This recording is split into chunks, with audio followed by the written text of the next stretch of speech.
ಅಲ್ಲ, ವೋಟ್ ಜಿಹಾದಿ ಕರೆ ಕೊಟ್ಟಿದ್ರಲ್ಲ ನೋಡಿ. ಕೆಲವು ಪಕ್ಷಗಳಿಗೆ, ಕೆಲವು ಸಮುದಾಯಗಳಿಗೆ ಭಾರತ್ ಮಾತಾ ಕಿ ಜೈ ಅನ್ನೋರು ಗೆಲ್ಲಬಾರ್ದು. ಕೆಲವು ಸಮುದಾಯಗಳಿಗೆ ಪಾಕಿಸ್ತಾನ್ ಜಿಂದಾಬಾದ್ ಅನ್ನುವಂಥವ್ರನ್ನ ಬೆಂಬಲಿಸೋರೇ ಗೆಲ್ಲಬೇಕು.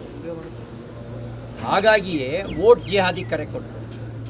ರಾಷ್ಟ್ರಭಕ್ತರು ಲೋಕಸಭೆಗೆ ಹೋಗಬಾರ್ದು ಅಂತ ವೋಟ್ ಜಿಹಾದಿ ಕರೆ ಕೊಟ್ಟರು.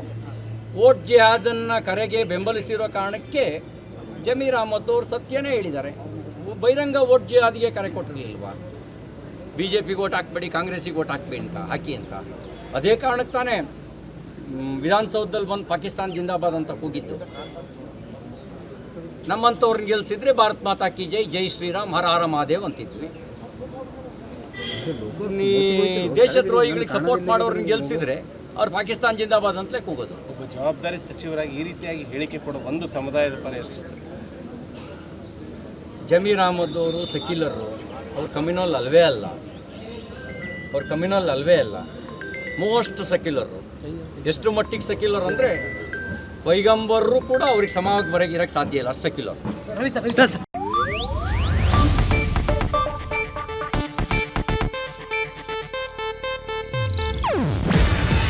ಇದು ಏಷ್ಯಾನೆಟ್ ನ್ಯೂಸ್ ನೆಟ್ವರ್ಕ್ ಪ್ರಸ್ತುತಿ. ನೀವು ನೋಡ್ತಿದ್ದೀರಾ ಏಷ್ಯಾನೆಟ್ ಸುವರ್ಣ ನ್ಯೂಸ್.